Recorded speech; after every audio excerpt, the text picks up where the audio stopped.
Now, you are the only person that is a letter coach. Please explain. So what I basically do is I help people find the words to get past the ego and write a compelling letter, because letters are a way to really convey not what's in your mind, but what's in your heart. Oh. And it's really tough when people don't know how to dial into their own heart. The essence of the letter that I suggested he give was appreciation, gratitude, respect, care.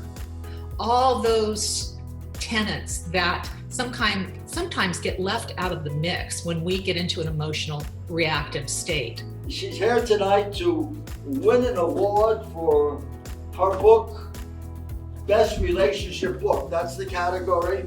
And the title of the book is very cute. It's called Relation Shift. My name is Kristine Grant, and yes, my book is Relation Shift. It's actually my latest revised edition.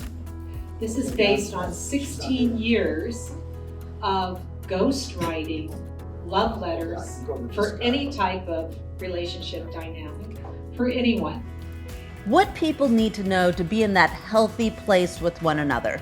Well, first of all, relationships are the prime way we actually grow and learn about ourselves. Relationships teach us more about who we are and how we solve conflicts, how we meet our goals. It's not about you or me or anyone else. It's about what you're creating together. You're creating an entity.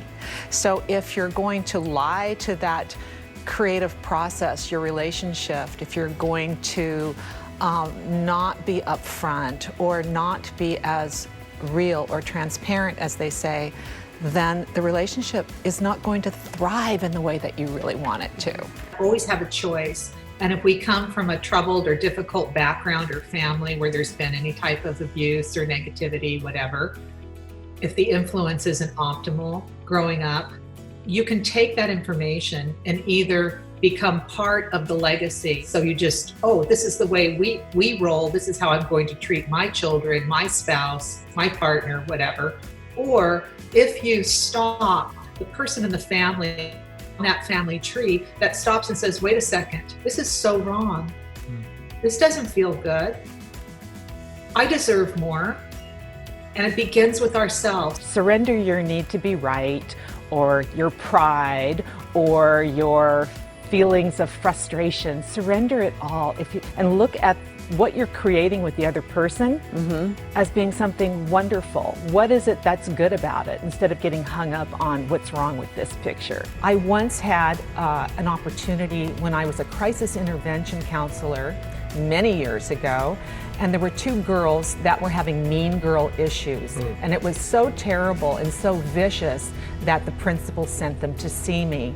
I had them sit down, face one another, and tell their truth. Look in each other's eyes and simply say, when I was a little girl, these were high school students, all I really wanted was to feel loved, accepted, and be connected, and that's all I want now. They started this exercise, they broke down in tears, they hugged, they left. 2 months later, they said, oh, by the way, did you hear about our heart circle? No, I hadn't heard about your heart circle. Yes, there's about 60 kids now. We meet after school on the lawn, hold hands, and connect our hearts and speak our truth.